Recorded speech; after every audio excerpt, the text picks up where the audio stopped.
बिस्मिल्लाहिर्रहमानिर्रहीम। ਅੱਜ ਅਸੀਂ ਟੌਪਿਕ ਕਰਾਂਗੇ ਜੀ ਪੰਜਾਬੀ ਅਖਾਣ ਯਾਨੀ ਪੰਜਾਬੀ ਜ਼ਰਬੁਲ ਮਿਸਲਾ।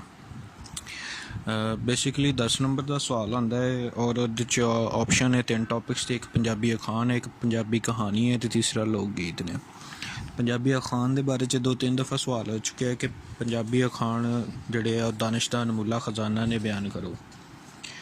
ਤੇ ਅਖਾਣ ਤਾਂ ਹੁੰਦਾ ਹੀ ਦਾਨਿਸ਼ ਦਾ ਜ਼ਾਹਰ ਹੈ, ਦਾਨਿਸ਼ ਹੀ ਹੁੰਦੀ ਹੈ, ਦਾਨਿਸ਼ ਦੇ ਹੀ ਅਲਫਾਜ਼ ਹੁੰਦੇ ਨੇ। ਅਤੇ ਇਹਦੇ ਬਾਰੇ 'ਚ ਅਸੀਂ ਅੱਜ ਪੜ੍ਹਦੇ ਹਾਂ। ਅਖਾਣ ਉਸ ਨਿੱਘ ਸੱਚਾਈ ਦਾ ਨਾਂ ਹੈ ਜਿਹੜੀ ਸਾਡੀ ਨਿੱਤ ਵਰਤੋਂ ਦੀ ਹਯਾਤੀ ਵਿੱਚ ਪੁੰਗਰਦੀ ਹੈ ਅਤੇ ਕੋਈ ਸੁਘੜ ਸਿਆਣਾ ਉਹਨੂੰ ਜਚਵੇਂ ਅੱਖਰਾਂ ਦਾ ਰੂਪ ਦੇ ਦਿੰਦਾ ਹੈ। ਯਾਨੀ ਬੇਸਿਕਲੀ ਸਾਡੀ ਹਯਾਤੀ ਦੀ ਸੱਚਾਈ ਹੁੰਦੀ ਹੈ ਅਤੇ ਕੋਈ ਸਿਆਣਾ ਬੰਦਾ ਜਿਹੜਾ ਉਹਨੂੰ ਅਲਫਾਜ਼ ਪਵਾ ਦਿੰਦਾ ਹੈ, ਉਹਨੂੰ ਹਰਫ ਪਵਾ ਦਿੰਦਾ ਹੈ, ਉਹਦਾ ਰੂਪ ਦੇ ਦਿੰਦਾ ਹੈ। ਅਤੇ ਇਹ ਅਖਾਣ ਸਿਆਣੀ ਸਮਝ ਦੇ ਤਜਰਬੇ ਦਾ ਇਜ਼ਹਾਰ ਨੇ। ਇਹਦੀਆਂ ਤਾਰੀਫਾਂ ਵੀ ਕਈ ਕੀਤੀਆਂ ਗਈਆਂ ਨੇ। ਅਖਾਣ ਸਿਆਣਿਆਂ ਅਤੇ ਹੰਢ ਵਰਤਿਆਂ ਲੋਕਾਂ ਦੀ ਉਸ ਸਿਆਣਪ ਦਾ ਨਾਂ ਹੈ ਜਿਹਦੇ ਵਿੱਚ ਕਿਸੇ ਤਜਰਬੇ ਨੂੰ ਸੋਹਣਿਆਂ ਲਫ਼ਜ਼ਾਂ ਵਿੱਚ ਪਰੋਇਆ ਜਾਂਦਾ ਹੈ। ਬਕੌਲ ਡਾਕਟਰ ਸ਼ਹਿਬਾਜ਼ ਮਲਕ, ਅਖਾਣਾਂ ਵਿੱਚ ਅਕਲ ਅਤੇ ਮੱਤ ਦੀਆਂ ਉਹ ਗੱਲਾਂ ਹੁੰਦੀਆਂ ਨੇ ਜਿਹੜੀਆਂ ਵੱਡ ਵਡੇਰੇ ਆਪਣੇ ਤਜਰਬਿਆਂ ਮਗਰੋਂ ਸੱਟੇ ਵਜੋਂ ਪਿੱਛੇ ਛੱਡ ਜਾਂਦੇ ਨੇ। ਬਕੌਲ ਡਾਕਟਰ ਵੰਜਾਰਾ ਬੇਦੀ, ਅਖਾਣ ਸਿਆਣੀ ਸੂਝ ਦੇ ਤਜਰਬੇ ਦਾ ਇਜ਼ਹਾਰ ਹੈ। ਉਸ ਤੋਂ ਬਾਅਦ ਅਖਾਣ ਦਾ ਜਨਮ ਅਤੇ ਉਹਦੇ ਵਸੀਲੇ ਦੇਖਦੇ ਹਾਂ ਕਿ ਅਖਾਣ ਜੀਵਨ ਵਿੱਚੋਂ ਅਪਜਦੇ ਨਸਰਦੇ ਅਤੇ ਪ੍ਰਵਾਨ ਚੜ੍ਹਦੇ ਨੇ। ਯਾਨੀ ਜੀਵਨ ਦੇ ਵਿੱਚ ਹੀ ਜਿਹੜਾ ਵਾ ਇਹ ਪੈਦਾ ਹੁੰਦੇ ਨੇ, ਉੱਥੇ ਹੀ ਪ੍ਰਵਾਨ ਚੜ੍ਹਦੇ ਨੇ। ਇਨਸਾਨੀ ਜੀਵਨ ਦਾ ਖੁੱਲ੍ਹਾ ਖੇਤ ਇਸ ਦੀ ਭਵੀ ਹੈ, ਇਹਦੀ ਜ਼ਮੀਨ ਹੈ। ਸੰਘਣਾ ਗਿਆਨ ਇਸ ਦੀ ਰੂੜੀ ਹੈ ਅਤੇ ਤਜਰਬਾ ਇਸ ਦਾ ਬੀਜ ਹੈ। ਬੋਲੀ ਅਤੇ ਸਨਅਤਾਂ ਉਹ ਮੀਂਹ ਅਤੇ ਧੁੱਪਾਂ ਨੇ ਜਿਹੜੀਆਂ ਇਸ ਦੇ ਪੂਰੀ ਤਰ੍ਹਾਂ ਨਿਸਰਨ ਵਿੱਚ ਮਦਦਗਾਰ ਬਣਦੀਆਂ ਨੇ।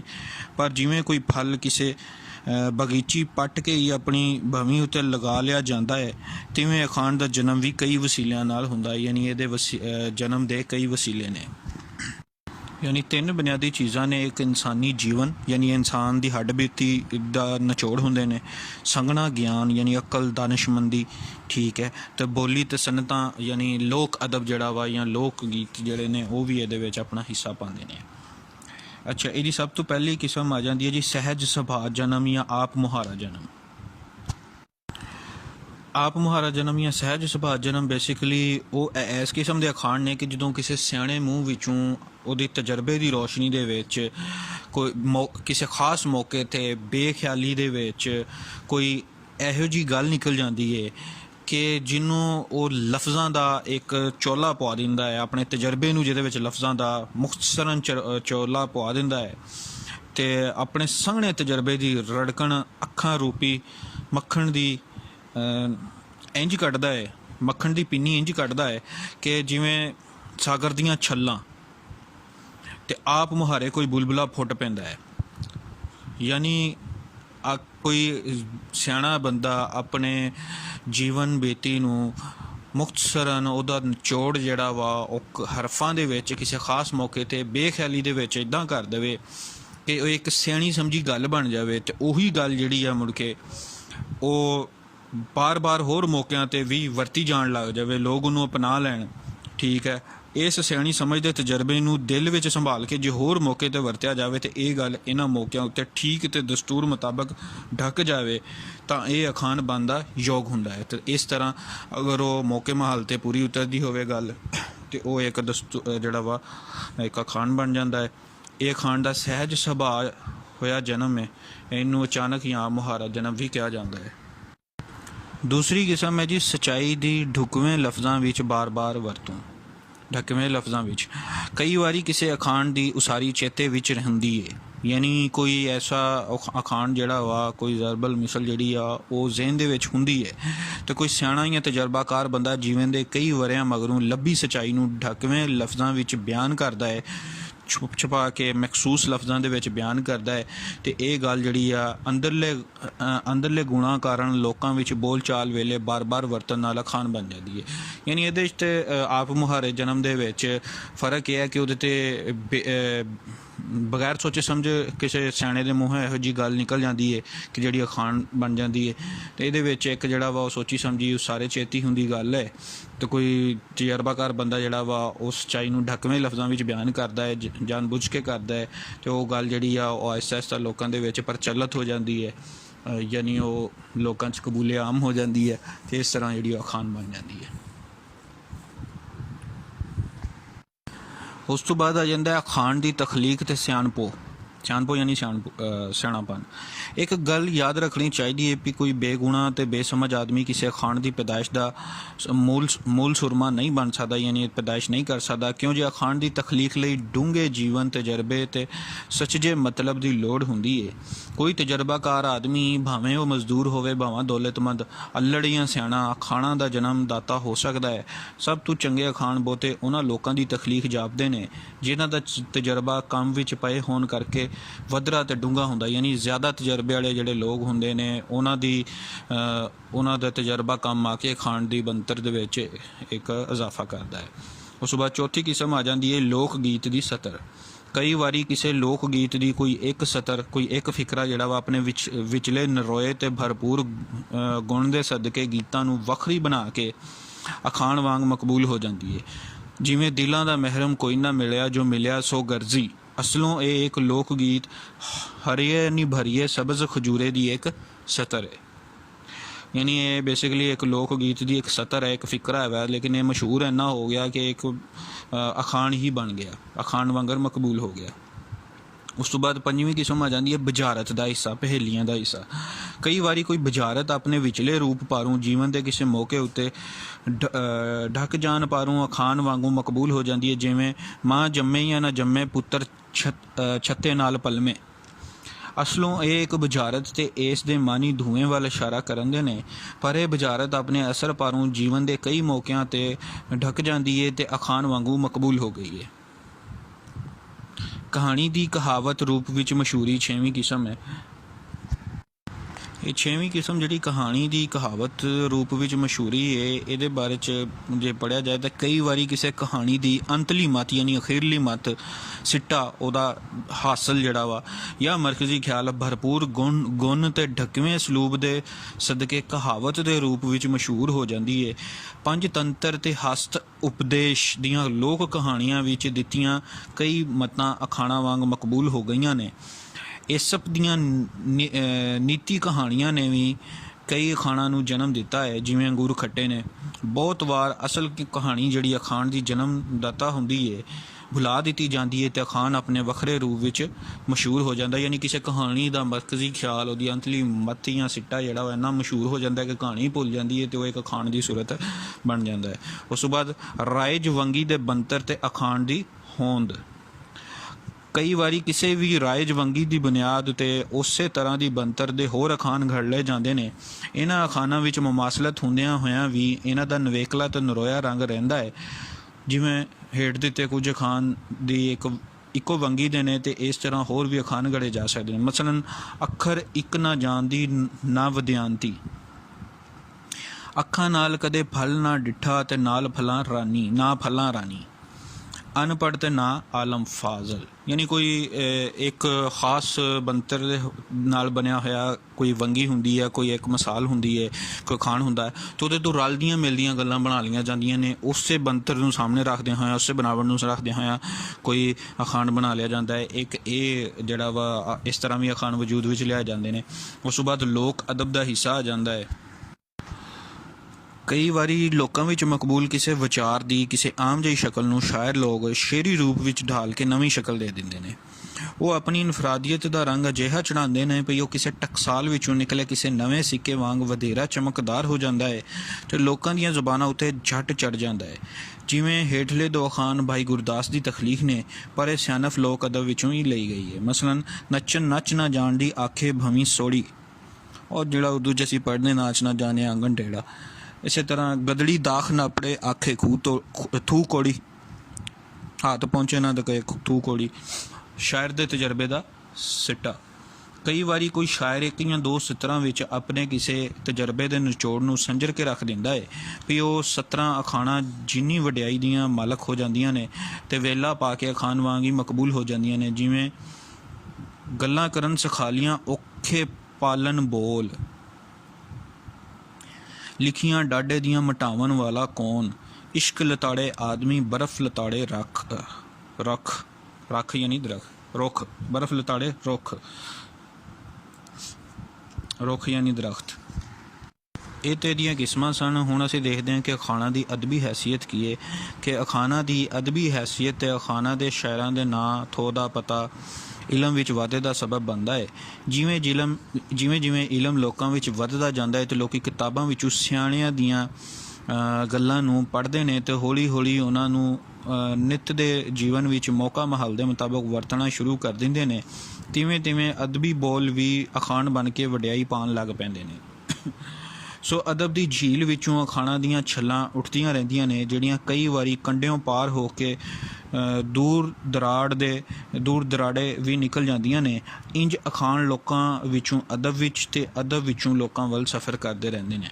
ਅਦਬ ਇੱਕ ਸਦਾ ਵਗਦਾ ਰਹਿਣ ਵਾਲਾ ਦਰਿਆ ਹੈ, ਜਿਸ ਦੀਆਂ ਛੱਲਾਂ ਕੰਢਿਆਂ ਦੇ ਕਈ ਅਖਾਣ ਰੂਪੀ ਪੱਥਰਾਂ ਨੂੰ ਆਪਣੇ ਅੰਦਰ ਰੋੜ ਕੇ ਲੈ ਜਾਂਦੀਆਂ ਨੇ ਤੇ ਕਈਆਂ ਨੂੰ ਆਪਣੇ ਹਿੱਕ ਵਿੱਚੋਂ ਕੱਢ ਕੇ ਬਾਹਰ ਵਗਾ ਮਾਰਦੀਆਂ ਨੇ। यानी ये दो तरफा प्रोसैस है कि लोग जोड़े मसलन ज़ाहरा अदब दा तखलीकार तो कोई ना कोई शख्स ही है, वो अपनी सियाणी समझ बूझ के मुताबिक कोई ऐसी गल लिख जाता है किसी किताब में कि वह अखाण की हैसीयत के नाल मशहूर हो जाती है। कोई सियाणा उन्होंने लोग जो पढ़ते हैं तो अपने इलम पारों वो कोई फिकरा खास जोड़ा जिन्होंने असीं कोट कहने लोग इस्तेमाल करना शुरू कर देंगे ने उस कोट नूं, वो एक अखाण की सूरत इख्तियार कर जाता है। ठीक है, तो यानी एक दो तरफा प्रोसीजर है कि ਲੋਕਾਂ ਵੱਲੋਂ ਪਹਿਲੇ ਅਦਬ ਵਿੱਚ ਜਾਂਦਾ ਹੈ, ਅਦਬ ਦੇ ਵਿੱਚੋਂ ਫਿਰ ਦੁਬਾਰਾ ਲੋਕਾਂ 'ਚ ਆ ਜਾਂਦਾ ਹੈ, ਪ੍ਰਚਲਿਤ ਹੋ ਜਾਂਦਾ ਹੈ।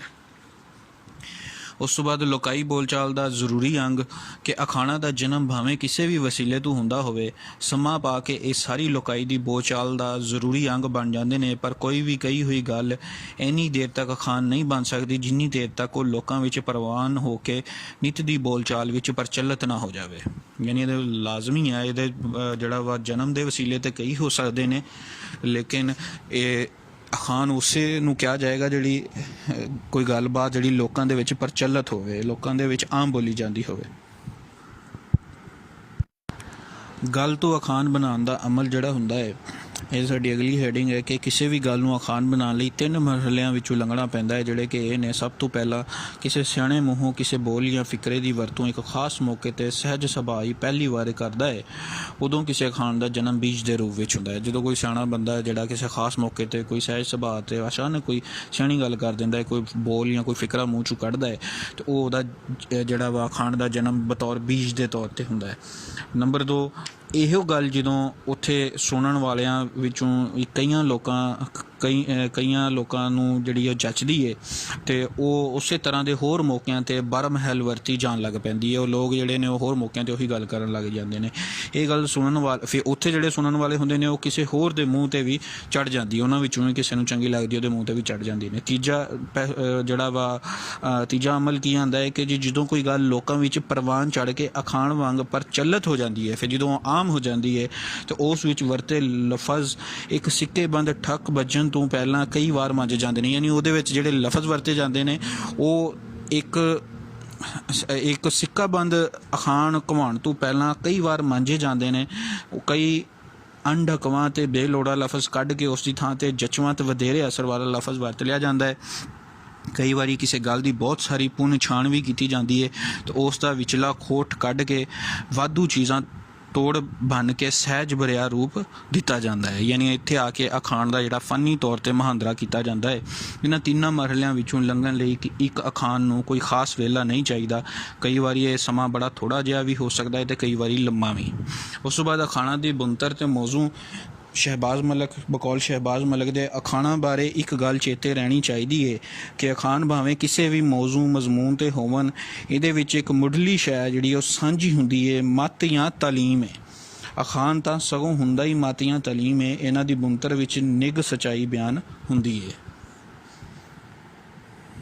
ਉਸ ਤੋਂ ਬਾਅਦ ਅਖਾਣਾਂ ਵਿੱਚ ਤਬਦੀਲੀ। ਕੁਝ ਅਖਾਣਾਂ ਵਿੱਚ ਸਮੇਂ ਦੇ ਨਾਲ ਨਾਲ ਤਬਦੀਲੀ ਵੀ ਆਉਂਦੀ ਰਹਿੰਦੀ ਹੈ।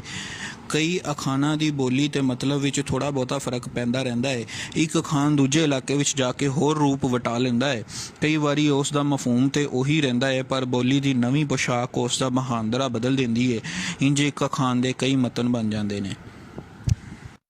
ਹੁਣ ਅਸੀਂ ਗੱਲ ਕਰਾਂਗੇ ਕੌਮਾਂ ਦੇ ਅਖਾਣਾਂ ਦਾ ਤਜਜ਼ਿਆਤੀ ਤੇ ਤਕਾਬਲੀ ਮਤਾਲਿਆ। ਅਸੀਂ ਵੇਖਦੇ ਹਾਂ ਕਿ ਕਈ ਕੌਮਾਂ ਦੇ ਵਿੱਚ, ਕਈ ਲੈਂਗੁਏਜਿਸ ਦੇ ਵਿੱਚ, ਕਈ ਜ਼ੁਬਾਨਾਂ ਦੇ ਵਿੱਚ ਇੱਕੋ ਤਰ੍ਹਾਂ ਦੇ ਮਿਲਦੇ ਜੁਲਦੇ ਅਖਾਣ ਜਿਹੜੇ ਨੇ ਉਹ ਸਾਨੂੰ ਮਿਲਦੇ ਨੇ। ਇਹਦਾ ਅਸੀਂ ਤਜਜ਼ਿਆਤੀ ਮਤਾਲਿਆ ਕਰਾਂਗੇ ਕਿ ਵੱਖ-ਵੱਖ ਕੌਮਾਂ ਦੇ ਅਖਾਣਾਂ ਦਾ ਤਜਜ਼ਿਆਤੀ ਤੇ ਤਕਾਬਲੀ ਮਤਾਲਿਆ ਕੀਤਿਆਂ ਬਹੁਤ ਸਾਰੇ ਇੱਕੋ ਮਫਹੂਮ ਦੇ ਅਖਾਣ ਵੇਖਣ ਵਿੱਚ ਆਉਂਦੇ ਨੇ। ਮਗਰਬੀ ਮੁਲਕਾਂ ਦੇ ਕਈ ਅਖਾਣ ਅਜਿਹੇ ਮਿਲਦੇ ਨੇ ਜਿਨ੍ਹਾਂ ਦੇ ਨਾਲ ਮਿਲਦੇ ਮਫਹੂਮ ਦੇ ਅਖਾਣ ਮਸ਼ਰਕੀ ਮੁਲਕਾਂ ਵਿੱਚ ਵੀ ਪ੍ਰਚਲਿਤ ਨੇ। ਇਸ ਮੁਮਾਸਲਤ ਦੇ ਕਾਰਨ ਕੁਝ ਅਖਾਣ ਵੱਖੋ-ਵੱਖ ਕੌਮਾਂ ਦੇ ਆਪੋ ਵਿੱਚ ਮੇਲ ਜੋਲ ਸਮੇਂ ਪਿਸਰ ਗਏ। ਪੁਰਾਣੇ ਵਕਤਾਂ ਵਿੱਚ ਵੱਖੋ-ਵੱਖ ਦੇਸ਼ਾਂ ਦੇ ਲੋਕ ਵਣਜ ਵਪਾਰ ਲਈ ਦੁਨੀਆ ਦੀਆਂ ਵੱਡੀਆਂ ਮੰਡੀਆਂ ਮਿਸਰ, ਬਲਖ, ਬੁਖਾਰੇ, ਕੁਸਤਨਤੀਨਾ ਤੇ ਬਗਦਾਦ ਵਗੈਰਾ ਵਿੱਚ ਇਕੱਠੇ ਹੁੰਦੇ ਤੇ ਚੀਜ਼ਾਂ ਦਾ ਵਟਾਂਦਰਾ ਕਰਦੇ ਸਨ। ਅਜਿਹੇ ਮੇਲ ਜੋਲ ਦੇ ਮੌਕਿਆਂ ਸਮੇਂ ਅਖਾਣ ਤੇ ਹੋਰ ਲੋਕ ਅਦਬ ਇੱਕ ਕੌਮ ਤੋਂ ਦੂਜੀ ਕੌਮ ਵਿੱਚ ਪਿਸਰ ਜਾਂਦਾ ਸੀ, ਪਰ ਇੱਕੋ ਮਫਹੂਮ ਦੇ ਕੁਝ ਅਖਾਣ ਆਪ ਮੁਹਾਰੇ ਵੀ ਜੰਮੇ ਨੇ। ਇਨਸਾਨ ਦੇ ਸੁਭਾਅ ਵਿੱਚ ਜੋ ਮੁੱਢਲੀਆਂ ਜਬਲਤਾਂ ਕੰਮ ਕਰਦੀਆਂ ਨੇ ਉਹ ਦੁਨੀਆ ਭਰ ਦੇ ਇਨਸਾਨ ਵਿੱਚ ਬੀਜ ਰੂਪ ਵਿੱਚ ਮੁਸ਼ਤਰਕ ਨੇ। ਯਾਨੀ ਇਨਸਾਨ ਦਾ ਜਿਹੜਾ ਕਰੈਕਟਰ ਹੈ ਉਹਦੇ ਵਿੱਚ ਜਿਹੜੀਆਂ ਜਬਲਤਾਂ ਨੇ, ਇੰਸਟਿੰਕਟਸ ਜਿਹੜੀਆਂ ਨੇ ਉਹ ਸੇਮ ਨੇ ਹਰ ਜਗ੍ਹਾ 'ਤੇ। ਇੱਕੋ ਤਰ੍ਹਾਂ ਦੀਆਂ ਹਾਲਤਾਂ ਵਿੱਚ ਮਿਲਦੀਆਂ ਜੁਲਦੀਆਂ ਮੁੱਢਲੀਆਂ ਜਬਲਤਾਂ ਦੇ ਹੁੰਦੀਆਂ ਇੱਕੋ ਜਿਹਾ ਰੱਦ-ਅਮਲ ਹੋਣਾ ਕੋਈ ਗੈਰ ਫਿਤਰੀ ਜਿਹੀ ਗੱਲ ਨਹੀਂ। ਇੱਕੋ ਤਰ੍ਹਾਂ ਦਾ ਤਜਰਬਾ ਦੋ ਵੱਖੋ-ਵੱਖ ਥਾਵੇਂ ਰਲਦੇ ਮਿਲਦੇ ਅਖਾਣਾਂ ਨੂੰ ਜਨਮ ਦੇ ਸਕਦਾ ਹੈ, ਪਰ ਹਰ ਇੱਕ ਮੇਲ ਖਾਂਦੇ ਅਖਾਣ ਤੇ ਇਹ ਗੱਲ ਨਹੀਂ ਢਕਦੀ। ਸੋ ਅਜਿਹੇ ਇੱਕੋ ਮਫਹੂਮ ਦੇ ਅਖਾਣਾਂ ਵਿੱਚੋਂ ਕੁਝ ਅਖਾਣ ਤਾਂ ਇੱਕ ਕੌਮ ਤੋਂ ਦੂਜੀ ਵਿੱਚ ਪਿਸਰ ਗਏ ਨੇ ਤੇ ਕੁਝ ਸਹਿਜ ਸੁਭਾਅ ਜੰਮ ਪਏ ਨੇ, ਯਾਨੀ ਆਪ ਮੁਹਾਰੇ ਜੰਮ ਪਏ ਨੇ। ਯਾਨੀ ਇਹਦਾ ਸਿੱਟਾ ਕੱਢੀਏ ਤਾਂ ਦੋ ਚੀਜ਼ਾਂ ਨੇ ਕਿ ਕੁਛ ਤੇ ਕੌਮਾਂ ਦਾ ਆਪਸ ਮੇਲ ਜੋਲ ਦੇ ਕਾਰਨ ਜਿਹੜਾ ਵਾ ਇੱਕੋ ਤਰ੍ਹਾਂ ਦੇ ਇੱਕੋ ਮਫਹੂਮ ਦੇ ਅਖਾਣ ਜਿਹੜੇ ਨੇ ਉਹ ਇੱਕ ਕੌਮ ਤੋਂ ਦੂਜੀ ਕੌਮ 'ਚ ਚਲੇ ਗਏ। ਲੇਕਿਨ ਮਫਹੂਮ ਇੱਕ ਹੀ ਆ, ਲੇਕਿਨ ਅਖਾਣ ਜਿਹੜੇ ਨੇ ਉਹ ਥੋੜ੍ਹੇ ਜਿਹੇ ਡਿਫਰੈਂਟ ਨੇ, ਉਹ ਸਾਨੂੰ ਮਿਲਦੇ ਨੇ। ਉਹਦੀ ਵਜ੍ਹਾ ਇਹ ਆ ਕਿ ਕਈ ਅਖਾਣ ਜਿਹੜੇ ਨੇ ਉਹ ਸਹਿਜ ਸੁਭਾਅ ਆਪ ਜੰਮੇ ਨੇ, ਕਿਉਂਕਿ ਇਨਸਾਨ ਦੀ ਜਬਲਤ ਇੱਕ ਆ। ਹਰ ਜਗ੍ਹਾ 'ਤੇ ਹਰ ਇਲਾਕੇ ਦੇ ਲੋਕਾਂ ਦਾ ਰੱਦੇ ਅਮਲ ਮੁਖਤਲਿਫ ਕੰਡੀਸ਼ਨਸ ਦੇ ਵਿੱਚ ਕਮੋ-ਬੇਸ਼ ਇੱਕ ਤਰ੍ਹਾਂ ਦਾ ਹੁੰਦਾ ਹੈ।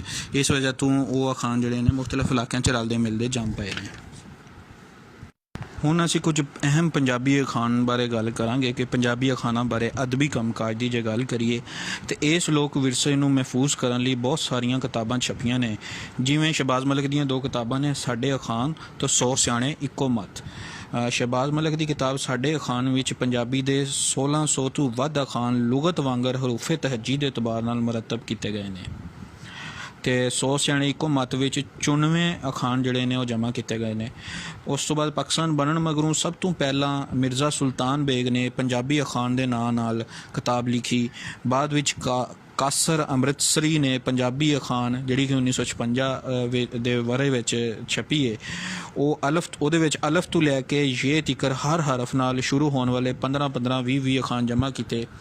ਅਜਾਜ਼ ਡੇਰਵੀ ਦੀ ਅਖਾਣਾਂ ਵਿੱਚ ਸਰਾਇਕੀ ਦੇ ਅਖਾਣ ਨੇ, ਜਦ ਕਿ ਜਮਸ਼ੇਦ ਕਮਤਰ ਰਸੂਲਪੁਰੀ ਦੀ ਕਿਤਾਬ ਸਰਾਇਕੀ ਸੁੰਬਲ ਵਿੱਚ ਸਫਾ 35 ਤੋਂ 44 ਤੀਕਰ ਅਖਾਣ ਦਿੱਤੇ ਗਏ ਨੇ। ਇਸੇ ਤਰ੍ਹਾਂ ਬਹਾਰੇ ਸਰਾਇਕੀ 1982 ਵਿੱਚ ਬਸ਼ੀਰ ਅਹਿਮਦ ਨਿਜ਼ਾਮੀ ਨੇ ਅਲਫ ਬਾਈ ਤਰਤੀਬ ਨਾਲ ਸਰਾਇਕੀ ਮੁਹਾਵਰੇ, ਅਖਾਣ ਤੇ ਬੁਝਾਰਤਾਂ ਇਕੱਠੀਆਂ ਕਰਕੇ ਇਹਨਾਂ ਦਾ ਉਰਦੂ ਤਰਜਮਾ ਵੀ ਦਿੱਤਾ ਹੈ। ਇਸੇ ਤਰ੍ਹਾਂ ਬਸ਼ੀਰ ਹੁਸੈਨ ਨਾਜ਼ਮ ਨੇ ਵੀ ਪੰਜਾਬੀ ਅਖਾਣਾਂ ਦੀ ਕਿਤਾਬ ਤਰਤੀਬ ਦਿੱਤੀ ਹੈ। ਪੰਜਾਬੀ ਦੇ ਕੁਝ ਮਸ਼ਹੂਰ ਅਖਾਣ ਅਸੀਂ ਕੋਈ 10-15 ਯਾਦ ਕਰਕੇ ਇਹ ਉਹਦੇ ਵਿੱਚ ਲਿਖਾਂਗੇ। ਇਸ ਤੋਂ ਪਹਿਲੇ ਅਸੀਂ ਲਿਖਾਂਗੇ ਕਿ ਇਹ ਜਿਹੜੇ ਅਖਾਣ ਨੇ ਵਾਕਈ ਸਾਬਤ ਕਰਦੇ ਨੇ ਕਿ ਪੰਜਾਬੀ ਅਖਾਣ ਜਿਹੜੇ ਨੇ ਉਹ ਪੰਜਾਬ ਦੇ ਵਿੱਚ ਦਾਨਿਸ਼ ਦਾ ਇੱਕ ਅਨਮੁੱਲਾ ਖਜ਼ਾਨਾ ਨੇ। ਮਸਲਨ ਆਪੇ ਹੀ ਬੀਜ ਆਪੇ ਹੀ ਗਾਹੋ, ਪਹਿਲਾ ਹੈ ਜੀ ਆਪੇ ਹੀ ਬੀਜ ਆਪੇ ਹੀ ਗਾਹੋ, ਬੰਦੇ ਦੇ ਕੀਤੇ ਹੋਏ ਗੁਨਾਹ ਉਹਦੇ ਅੱਗੇ ਆਉਂਦੇ ਨੇ। ਇਹਦਾ ਮਤਲਬ ਹੈ ਕਿ ਬੰਦੇ ਦੇ ਕੀਤੇ ਹੋਏ ਗੁਨਾਹ ਉਹਦੇ ਅੱਗੇ ਆਉਂਦੇ ਨੇ। ਕੁਝ ਲੋਕਾਂ ਨੂੰ ਇਸ ਦੁਨੀਆ ਵਿੱਚ ਹੀ ਕਰਮਾਂ ਦਾ ਫਲ ਮਿਲ ਜਾਂਦਾ ਹੈ, ਉਹ ਆਪੇ ਹੀ ਬੀਜਦੇ ਤੇ ਆਪੇ ਹੀ ਗਾਉਂਦੇ ਨੇ। ਉਸ ਤੋਂ ਬਾਅਦ ਦੂਸਰਾ ਹੈ ਆਪ ਕਿਸੇ ਜਿਹੀ ਨਾ ਤੱਕ ਗੱਲ ਕਰਨੋਂ ਰਹੀ ਨਾ, ਯਾਨੀ ਆਪ ਬੁਰਾ ਹੋਵੇ ਤਾਂ ਦੂਜਿਆਂ ਦੀਆਂ ਬੁਰਾਈਆਂ ਤੱਕੇ। ਇਹਦਾ ਮਤਲਬ ਹੈ ਕਿ ਆਪ ਬੁਰਾ ਹੋਵੇ ਤਾਂ ਦੂਜਿਆਂ ਦੀਆਂ ਬੁਰਾਈਆਂ ਤੱਕੇ, ਉਹਨਾਂ ਦੀਆਂ ਬੁਰਾਈਆਂ ਬਾਰੇ ਗੱਲਬਾਤ ਕਰੇ। ਆਪ ਕਿਸੇ ਜਿਹੀ ਨਾ ਤੇ ਗੱਲ ਕਰਨੋਂ ਰਹੀ ਨਾ, ਆਪ ਨਕੰਮਾ ਤੇ ਆਹਲਕੀ ਇਹ ਦੂਜਿਆਂ ਨੂੰ ਆਹਲਕੀ ਦਾ ਦੋਸ਼ ਦਿੰਦਾ ਹੈ। ਉਹ ਗੱਲ ਹੈ ਬਈ ਆਪ ਕਿਸੇ ਜਿਹੀ ਨਾ ਤਾਂ ਗੱਲ ਕਰਨੋਂ ਰਹੀ ਨਾ, ਇਹਦਾ ਸੈਂਟੈਂਸ ਬਣਦਾ ਹੈ। ਤੀਸਰਾ ਆਪ ਕਾਜ ਮਹਾਕਾਜ, ਆਪਣੇ ਹੱਥੀਂ ਕੀਤਾ ਕੰਮ ਚੰਗਾ ਹੁੰਦਾ ਹੈ। ਕੰਮ ਉਹ ਚੰਗਾ ਤੇ ਤਸੱਲੀ ਵਾਲਾ ਹੁੰਦਾ ਜਿਹੜਾ ਆਪੋਂ ਕੀਤਾ ਜਾਵੇ, ਇਸੇ ਪਰੋਂ ਮਸ਼ਹੂਰ ਹੈ ਆਪ ਕਾਜ ਮਹਾਕਾਜ। ਉਸ ਤੋਂ ਬਾਅਦ ਚੌਥਾ ਬਣਦਾ ਹੈ ਆਂਡੇ ਕਿਤੇ ਤੇ ਕੁੜ ਕਿਤੇ, ਯਾਨੀ ਵਕਤ ਕਿਸੇ ਨੂੰ ਤੇ ਫਾਇਦਾ ਕਿਸੇ ਹੋਰ ਨੂੰ। ਉਸ ਤੋਂ ਬਾਅਦ ਪੰਜਵਾਂ ਹੈ ਜੀ ਆਪਣਾ ਡੰਗਰ ਤੇ ਪਰਾਇਆ ਡੰਗਰ। ਆਪਣੀ ਚੀਜ਼ ਨੂੰ ਚੰਗਾ ਜਾਣਨਾ ਤੇ ਦੂਜੀ ਦੀ ਚੀਜ਼ ਨੂੰ ਮੰਦਾ ਆਖਣਾ। ਅਸਾਂ ਦੋਹਾਂ ਨੂੰ ਨੇ ਇੱਕੋ ਦੁਕਾਨ ਤੋਂ ਇੱਕੋ ਹੀ ਕੀਮਤ ਵਿੱਚ ਬੂਟ ਖਰੀਦੇ ਨੇ, ਤੇ ਫਿਰ ਤੇਰੇ ਬੂਟ ਮੇਰੇ ਨਾਲੋਂ ਕਿਵੇਂ ਚੰਗੇ ਹੋ ਗਏ? ਤੂੰ ਆਪਣਾ ਡੰਗਰ ਤੇ ਪਰਾਇਆ ਡੰਗਰ ਤੂੰ ਕੰਮ ਲੈ ਰਿਹਾ ਹੈ। ਉਸ ਤੋਂ ਬਾਅਦ ਹੈ ਜੀ ਛੇਵਾਂ ਅਖਾਣ ਹੈ ਬੱਦੀ ਮੁੱਠ ਲੱਖ ਬਰਾਬਰ, ਯਾਨੀ ਇਤਫਾਕ ਵਿੱਚ ਬਰਕਤ। ਜਦੋਂ ਸਾਰੇ ਭਰਾ ਇਕੱਠੇ ਸਨ ਤੇ ਉਹਨਾਂ ਦਾ ਪੂਰੇ ਪਿੰਡ ਵਿੱਚ ਵਜਕਾ ਸੀ, ਯਾਨੀ ਬੱਦੀ ਮੁੱਠ ਲੱਖ ਬਰਾਬਰ ਸੀ।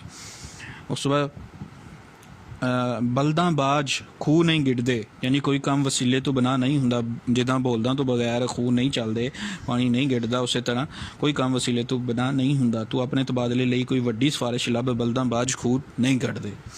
ਉਸ ਤੋਂ ਬਾਅਦ ਅੱਠਵਾਂ ਖਾਨ ਹੈ ਜੀ ਬਿਨਾਂ ਮੁਰਸ਼ਿਦਾਂ ਰਾਹ ਨਾ ਹੱਥ ਆਵਨ। ਇਹ ਵਾਰਿਸ ਸ਼ਾਹ ਨੇ ਆਪਣੇ ਅਦਬ ਵਿੱਚ ਵੀ ਲਿਖਿਆ ਹੈ, ਹੀਰ ਰਾਂਝੇ ਵਿੱਚ ਵੀ ਲਿਖਿਆ ਹੈ। ਹਰ ਕੰਮ ਸਿੱਖਣ ਲਈ ਉਸਤਾਦ ਦੀ ਲੋੜ ਹੁੰਦੀ ਹੈ, ਇਹਦਾ ਮਤਲਬ ਹੈ ਬਿਨਾਂ ਮੁਰਸ਼ਿਦਾਂ ਰਾਹ ਨਾ ਹੱਥ ਆਵਨ, ਬਿਨਾਂ ਦੁੱਧ ਨਾ ਰੱਜਦੀ ਖੀਰ ਮੀਆਂ। ਇਹ ਵਾਰਿਸ ਸ਼ਾਹ ਦਾ ਸੈਂਟੈਂਸ ਹੈ।